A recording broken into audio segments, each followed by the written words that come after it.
Então, olhe bem, nós estamos falando sobre a história do Brasil, né? Nós começamos a falar da colonização na América, né? A chegada dos europeus do Novo Mundo. Falamos um pouco da colonização espanhola, né? Da conquista sobre os povos pré-colombianos, né? Falamos sobre a colonização inglesa, né? Na América do Norte, as 13 colônias, os modelos de colonização que lá se implantaram, seja a colônia de exploração, como no Brasil e na colonização espanhola, seja na colonização que foi muito típica lá dos Estados Unidos, que foi a colonização de povoamento, né? Que só teve lá. A de exploração teve lá, como teve em toda a América, mas especificamente a de povoamento foi exclusiva lá dos Estados Unidos. Nós, nós agora continuamos a falar, claro, mais da história do Brasil, né, da colonização portuguesa aqui na América, falando sobre o início da colonização, capitanias hereditárias, governo geral, né, do ponto de vista econômico, a questão do pau-brasil, da cana-de-açúcar, da mão de obra, das relações de trabalho, a mão de obra escrava e etc. e tal. Falamos também, dentro da questão do açúcar, dos holandeses, não foi isso? Né? A questão dos holandeses que invadiram a colônia portuguesa, reivindicando, né, todo o investimento que eles fizeram aqui. Os holandeses eram quem mais lucravam com açúcar, porque eles pegavam desde o financiamento dos engenhos, passando por vezes pelo transporte, até chegar ao refino na Europa. E o refino, produto final, já que no Brasil se produzia um açúcar bruto, o chamado pão de açúcar, né, de uns 40 quilos, aquela barra de açúcar, não tinha o mesmo valor agregado do açúcar refinado. Então, vimos a colonização, a invasão, melhor dizendo, pessoal, dos holandeses. Claro que antes teve dos franceses, mas foi muito pouco tempo, né? Logo no início da colonização. Mas essa invasão holandesa, ela demorou um tempo, né? E o que é que acontece? Eles foram expulsos, Portugal voltou a ter rei, né? Que até então Portugal pertencia à Espanha, com a União Ibérica. Só que depois da expulsão dos holandeses, o açúcar vai declinar. E por que o açúcar vai declinar? Porque os holandeses, eles não vão deixar barato, eles vão começar a fazer concorrência pesada, eles vão para a América Central e começam a plantar a cana-de-açúcar nas Antilhas. E como eles já dominavam, já tinham muito capital para isso e dominavam o refino, eles fizeram uma concorrência muito forte ao açúcar brasileiro. E aí o que é que vai acontecer? Esse açúcar no Brasil começa a entrar em decadência. Claro que tinha outras atividades econômicas, claro que nós falamos do açúcar porque era principal até final do século XVII, mas tinham outras atividades econômicas, né, como as drogas do sertão, como a pecuária, que depois veio a se engajar na economia interna e etc. Nessa aula, pessoal, nós vamos falar de quê? Nós vamos falar da expansão do território da colônia portuguesa na América. O território se expandiu, né? Só rapidinho aqui. O território expandiu e nós vamos ver quais os fatores que levaram à expansão do território português na América. Né? Tiveram alguns fatores, né? Marcha, né, da colonização do Brasil, ou marcha da colonização do Brasil, pessoal. O que é que acontece? O Brasil, a parte que pertencia a Portugal, era praticamente menos de 50% do que é hoje o Brasil. O resto do que é hoje o Brasil, à época, pertencia a quem? À Espanha. E de que forma o Brasil conseguiu, ou os portugueses, né, que era quem mandava, ou a quem o Brasil pertencia, melhor dizendo, devido à questão do pacto colonial, o que é que acontece? Quais os fatores que levaram a essa colonização expandir o território, pessoal? A pergunta que se pode fazer é essa. Então, vamos ver os fatores aqui. No início da colonização, os portugueses concentraram-se no litoral, né? Concentraram-se no litoral. Feito caranguejos. O historiador Sérgio Buarque de Holanda, ele que vai falar isso, que os portugueses ficaram no litoral como caranguejos. No litoral, eles encontraram maçapê, a terra era boa para cultivar cana-de-açúcar e cultivar a cana-de-açúcar. A Serra do Mar, né, dificultava os avanços. Atividades econômicas. Primeiro foi o pau-brasil, depois a indústria açucareira, isso nós já vimos. Mas vamos continuar.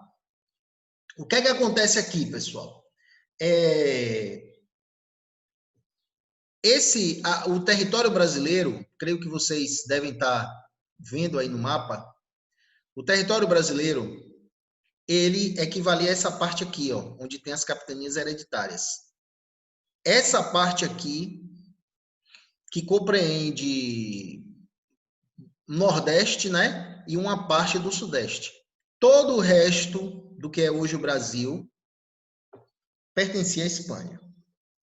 O que é que acontece? Tiveram alguns fatores que fizeram com que esse território se expandisse e chegasse ao tamanho, praticamente ao tamanho que o Brasil é hoje. Quais foram esses fatores, né? Vamos ver agora quais foram esses fatores da expansão territorial. Olha que a área ocupada era essa, mas ela cresceu, né? Como este avanço territorial foi possível? Né? A pergunta que se faz. Foi possível através de 4 fatores. Da ação dos soldados, né, que protegeram todo o litoral e subiram o litoral até o norte, chegando até lá a região do Maranhão. A pecuária, criação de gado, que era uma pecuária extensiva, o gado de solta, e cada vez mais que esse gado ia adentrando o interior do Brasil, que era chamado de sertão, o que é que acontecia, pessoal? Ia povoando, apesar que para você desenvolver a pecuária era pouca mão de obra, mas de qualquer maneira você ia abrindo caminho. Os jesuítas, né? Quem eram os jesuítas? Os jesuítas eram uma ordem, né, de religiosos, de padres católicos, que vieram para o Brasil catequizar, já que a Europa estava uma disputa dentro da religiosidade. O catolicismo, que até então dominava a religiosidade europeia, o catolicismo passa a ter uma rivalidade dentro do cristianismo, que vai ser o protestantismo, né? Teve essa mudança, né? Teve uma parte da Igreja Católica que se formou outra religião dentro do cristianismo, que foi o protestantismo, a partir de Martinho Lutero, no século XVI, 1517. E essa disputa, né, por fiéis, ela existia na Europa e ela foi transplantada aqui para a América. E aí você vai ver que os jesuítas vieram para catequizar. Não, a gente descobriu um novo mundo, né, entre aspas, a gente descobriu um novo mundo, nós vamos catequizar esse povo, né, para, enfim, catolicizar, né, a religião católica. Então, mas como jesuítas, mas a gente não está falando necessariamente de religião, né? Nós estamos falando de quê? De expansão territorial. Aí você pode perguntar, mas como os jesuítas expandiram esse território? Eles expandiram a partir do momento que cada vez mais eles começaram a ir para o sul, para o norte do Brasil e para o centro, mas principalmente para o norte também. E aí eles começaram a desbravar, a fundar, né, as missões religiosas, que eram aquela fortificação onde tinha igreja, escola, etc. Claro, usando mão de obra indígena.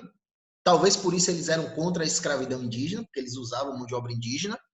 e dessa forma os jesuítas ajudaram a expandir o território brasileiro. Outro fator, o quarto fator, bandeirantes. De que forma os bandeirantes? Quem eram os bandeirantes, em primeiro lugar? Os bandeirantes ficaram conhecidas as pessoas que moravam onde hoje é o estado de São Paulo, que, por sinal, era a região mais pobre do Brasil na época. Os bandeirantes eram portugueses que não tinham condições de ter escravos, de ter terras, muita terra, e eles se dedicavam a capturar escravos, né? Ganhar algum trocado capturando escravo, extraindo drogas do sertão, como canela e algumas ervas medicinais. O que mais? Procurando ouro, né? Prendendo índio, aprisionando índio para vender, porque era mais barato do que o escravo negro.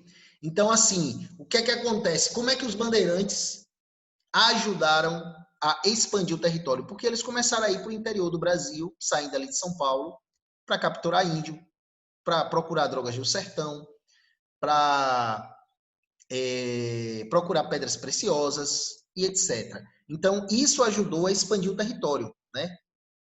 Essa colonização, ela saiu do litoral e ela adentrou o sertão, adentrou o interior do Brasil. Então, vamos ver cada um desses fatores que fizeram com que a colônia portuguesa na América, no século XVIII, só para vocês terem uma ideia, a partir do Tratado de Madrid, já tivesse praticamente esses contornos que o Brasil tem hoje, né?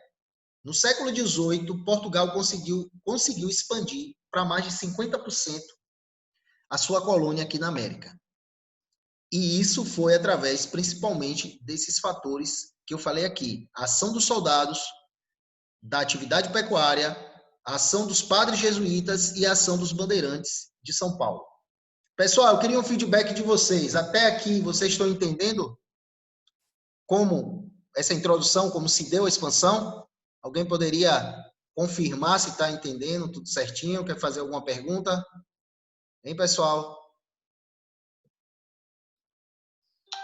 Oi?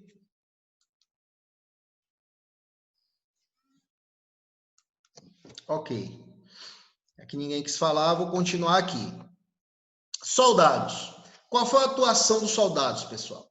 A atuação dos soldados foi no Nordeste, no litoral brasileiro, né? Principalmente no Nordeste, mas também, enfim.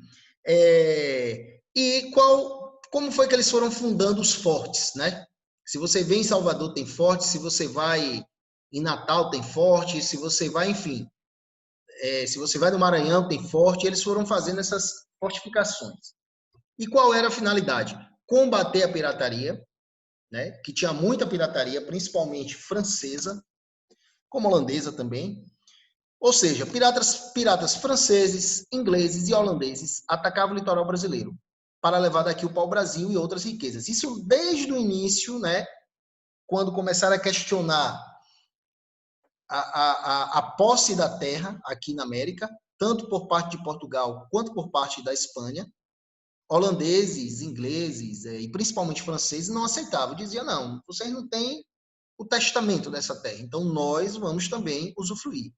Então vieram as expedições do guarda-costas no início, e esses soldados, através dessas fortificações, eles foram desbravando o litoral brasileiro.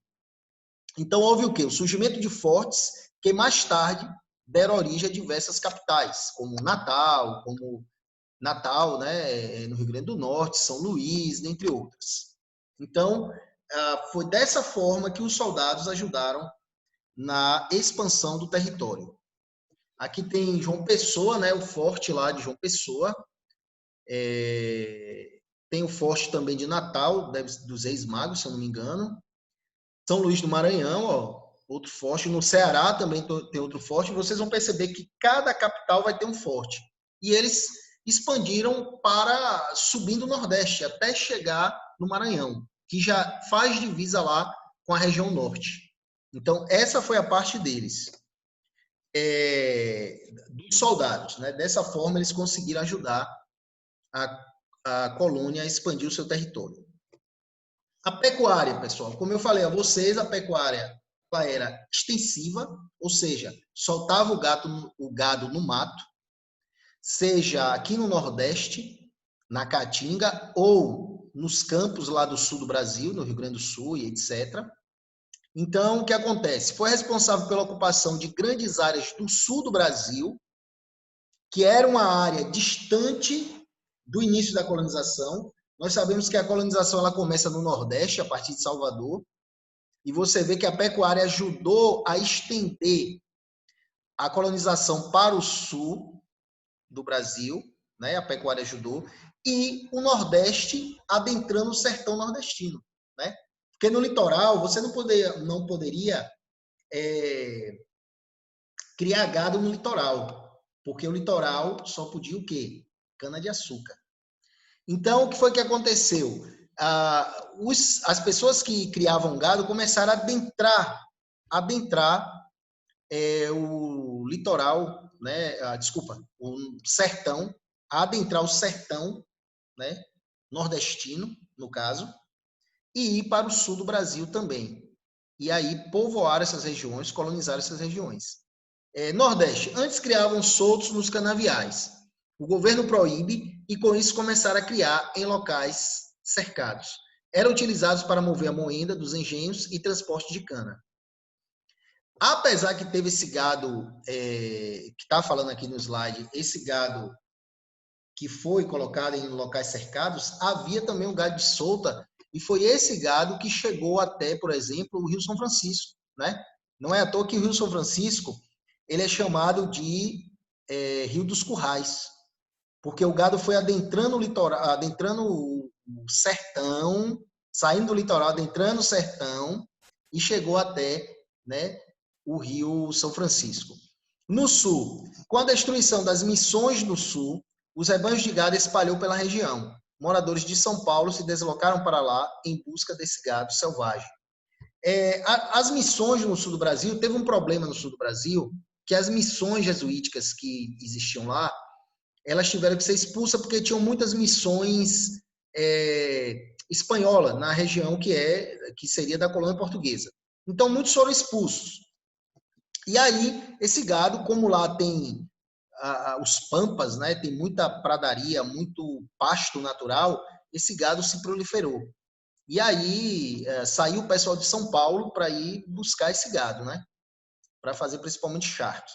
Ocorreu a formação de diversos núcleos populacionais ao longo, onde ia se deslocando esse gado, onde ia se desenvolvendo a pecuária, ia se criando cidades. E daí o povoamento, e daí a expansão do território, né, da colônia portuguesa aqui na América. Então, a parte da pecuária está aí, né?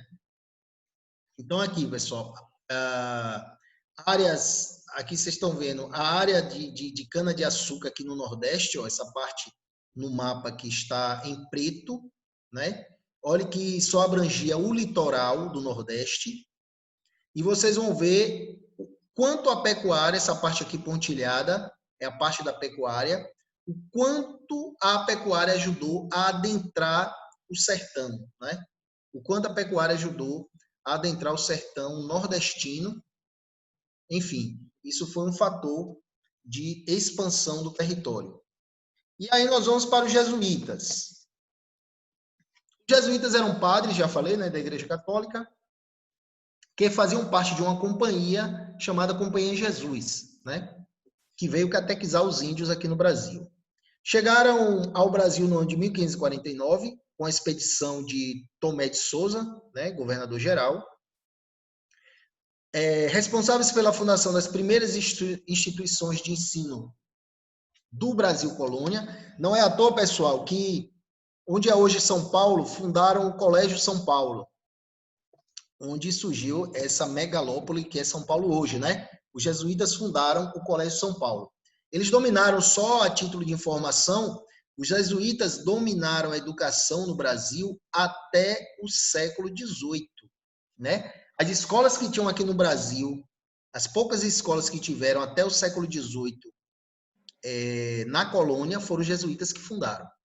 Responsáveis pela fundação das primeiras instituições de ensino no Brasil colonial. Objetivo: catequizar os índios americanos, transmitindo as línguas portuguesa e espanhola, os costumes europeus e a religião católica.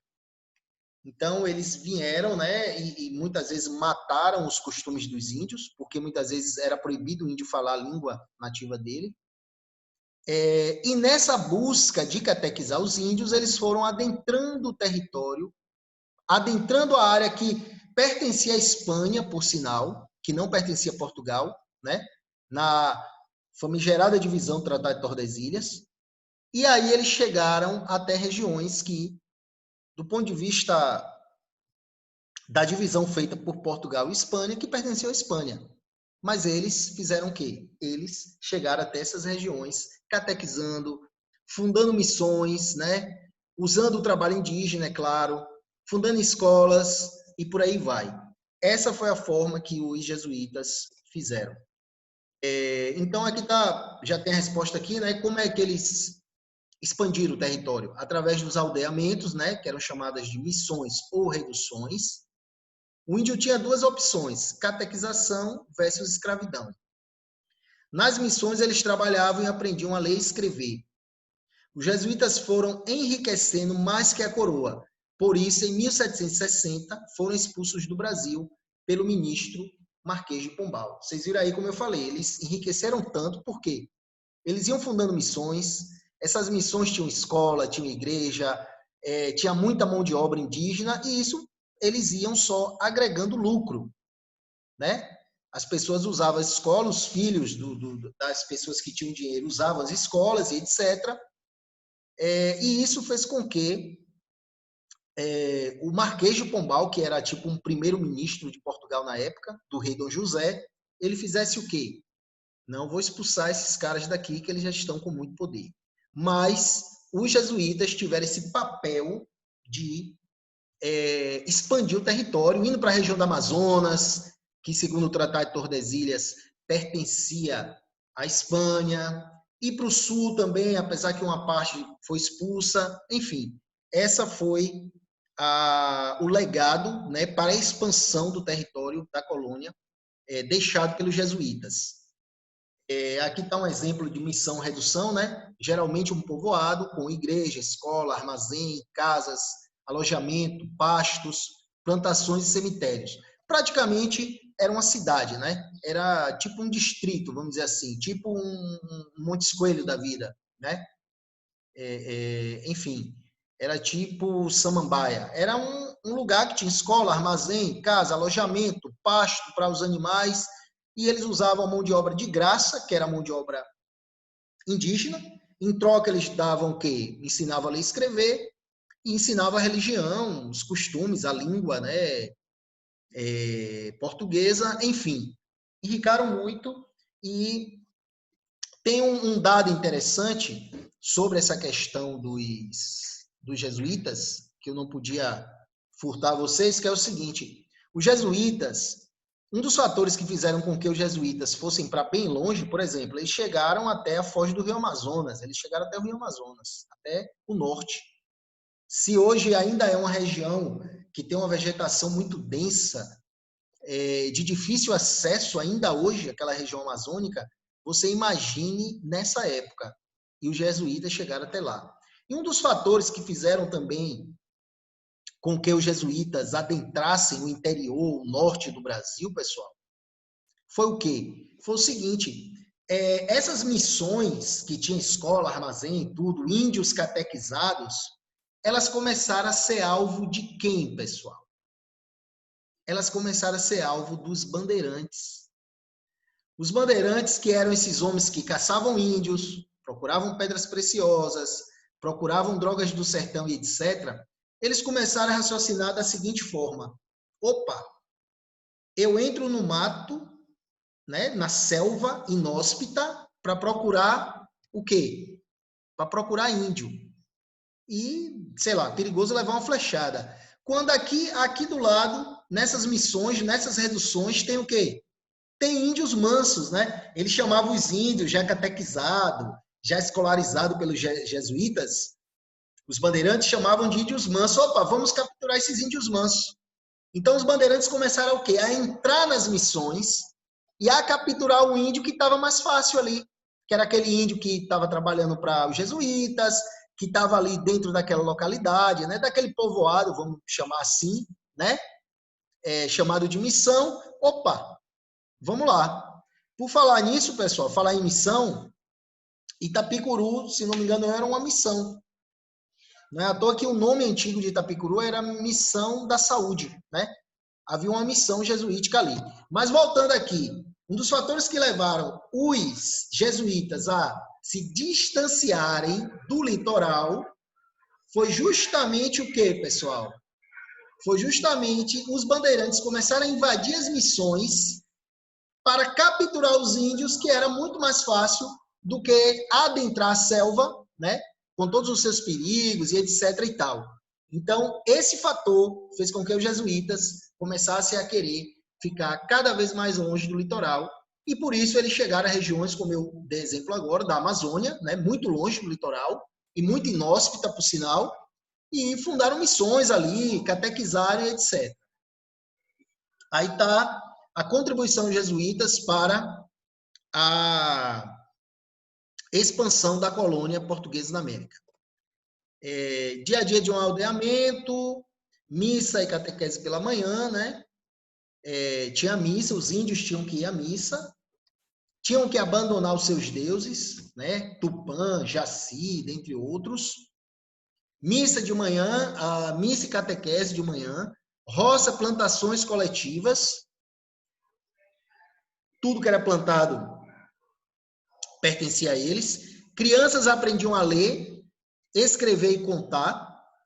Crianças recebiam aulas de moral e religião. Intenção, influenciar os mais velhos, né? O alvo era sempre o que era, sempre o jovem. Então esse era o cotidiano, né? O dia a dia de uma aldeia, né? De uma missão, de um povoado, né? Dos jesuítas que começaram a ser atacados por bandeirantes, e esse foi um dos motivos que levou muitas missões a se deslocarem para lugares cada vez mais distantes, e com isso ajudou a expandir o território da colônia portuguesa na América. Aqui tem um mapa, pessoal, acho que está bem explicado, né?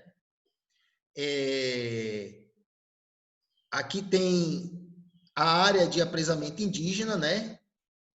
As bandeiras, você percebe que as bandeiras perseguiram esses jesuítas, né?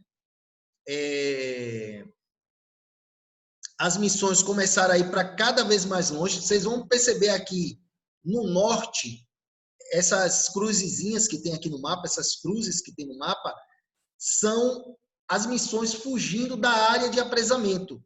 Vocês vão perceber que essa área laranja aí eram áreas que eram atacadas, que os bandeirantes atacavam, de certa forma, né? As missões jesuíticas. E aí os jesuítas começaram a ir para mais longe. Olha que nessa parte norte eles foram para, assim, a parte mais distante até quase da região da Amazônia, né? Da região da Amazônia. Isso fugindo de bandeirantes. Mas essa área aqui, laranja, a área laranja, tanto no sul como no norte do Brasil, né, na região de Belém, de Amazonas, e aqui na região do Rio Grande do Sul, Paraná, etc., onde tinha tanto bandeirantes quanto missões, vocês vão perceber que já ultrapassou a linha divisória entre Portugal e Espanha, né? A linha divisória, que era o Tratado de Tordesilhas, só era o quê? Só era essa partezinha aqui do Nordeste e do Sudeste. Você percebe que as missões, ultrapassaram em muito a região que era de Portugal, como também as bandeiras, os bandeirantes, né? Essa região toda aqui que está de laranja e que está com cruzes, aqui já era uma região que pertencia à Espanha, mas foi colonizada pelos portugueses. O primeiro colégio inaugurado foi em São Paulo, né, como eu falei. Depois os jesuítas se deslocaram para o sul e para o centro do Brasil, e daí veio a cidade de São Paulo. Aqui vocês estão vendo o sul do Brasil, Rio Grande do Sul. Olha o quanto de missões tinha no Rio Grande do Sul, né? quantas cidades surgiram aí desses povoamentos, dessas missões. E, enfim, vamos passar aqui. Aqui tem aqui, a capitania de São Vicente era muito pobre. Lá havia pequenas lavouras que se destinavam à alimentação dos moradores. Para resolver o problema da pobreza dos paulistas, foi necessário buscar riquezas no interior, longe de São Paulo. Quem foi buscar o remédio para a pobreza? Então, pessoal, São Paulo, como eu falei, era uma região pobre, onde as pessoas não tinham dinheiro, talvez não podiam plantar de forma extensiva, como no litoral, plantavam só para comer, era muito pobre, diferentemente do Nordeste. Hoje é o contrário, né? Beleza. Eles tinham que buscar riqueza fora. Quem era que buscava essa riqueza fora de São Paulo? Os bandeirantes, né? Tinham dois tipos de expedições, entradas e bandeiras. Entradas, expedições militares, organizadas e financiadas pela coroa portuguesa, a fim de procurar ouro no interior. Bandeiras, expedições financiadas por particulares para aprisionar índios, buscar ouro, prata e pedras preciosas e capturar escravos fugitivos. Vou dar um exemplo. Quando teve o caso de Zumbi, no Quilombo de Palmares, os fazendeiros ali da região, eles foram buscar um bandeirante, Domingos Jorge Velho, para vir caçar zumbi, né? Por que chamavam de bandeiras? Como as expedições entravam pelo sertão adentro, o risco era muito grande, né? O risco era muito grande.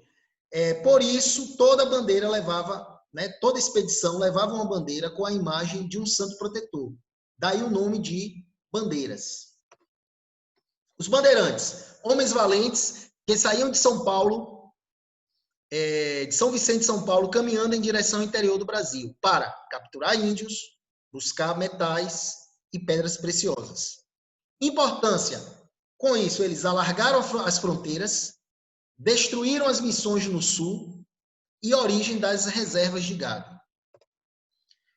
Haviam vários tipos de bandeira, nós já falamos, né? A bandeira que procurava ouro e pedras preciosas era a bandeira de prospecção.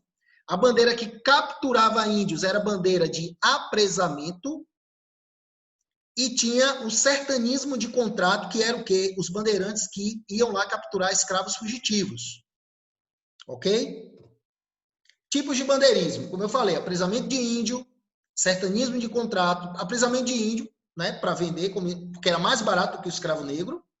Sertanismo de contrato, capturar escravos fugitivos, como foi o caso de Zumbi. E vocês estão vendo a foto aí de Domingos Jorge Velho, quem matou Zumbi, enfim. E prospecção, que procurava ouro e pedras preciosas. Apresamento de índios. Paulistas capturavam índios para trabalhos na vila, principalmente nas lavouras de trigo em São Paulo. Compra de índios capturados pelos paulistas. Ataques às missões, índios desarmados e catequizados, como eu já falei. Jesuítas versus bandeirantes. Ultrapassa o limite do Tratado de Tordesilhas, né? Ajudou a expandir o território. Sertanismo de contrato no Nordeste. Contratantes, senhores de terras e escravos do Nordeste. Os senhores de engenho contratavam esses bandeirantes especializados em capturar escravos fugitivos. Objetivo: combater índios que não aceitavam catequese e atacavam latifundiários. Eles capturavam e combatiam, eles capturavam escravos africanos e também capturavam índios, né, que não aceitavam a catequese dos latifúndios, dos senhores. Captura de escravos fugitivos nos quilombos. Um exemplo desse tipo foi Domingos Jorge Velho, já falei, né, que, enfim. A de prospecção era aquela que, o quê? Procurava ouro. E ela começou a aumentar, a coroa começou a motivar essas bandeiras de prospecção, por quê? Crise do açúcar com a saída dos holandeses, decadência do bandeirismo de apresamento, porque a questão da escravidão aumentou, a solução foi o quê? A busca de metais preciosos. Aí foi quando se descobriu as minas de Minas, Goiás e Mato Grosso, né, que usava técnicas rudimentares. Foram as bandeiras de prospecção, foram os bandeirantes, né, que vai ser assunto da próxima aula, a questão das minas. Foram os bandeirantes que, através bandeiras de prospecção que conseguiram buscar uma nova saída para a crise da colônia depois da decadência da cana-de-açúcar. E aí vocês vão ver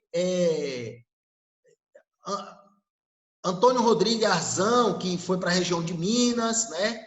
Quem mais? Pascoal Moreira Cabral, para a região de Cuiabá, e Bartolomeu Bueno da Silva, para a região de Goiás. Foram esses os principais bandeirantes, né? E, a partir daí, pessoal, veio o quê? A descoberta do ouro, mas o que nós queremos encerrar aqui é dizer o seguinte: a partir daí, o Tratado de Tordesilhas vai ser desrespeitado, Portugal e Espanha, né, vão assinar o Tratado de Madrid, que vai ser o seguinte: a terra é de quem tomar posse. O tratado fizeram um acordo chamado de que tinha como principal o Tratado de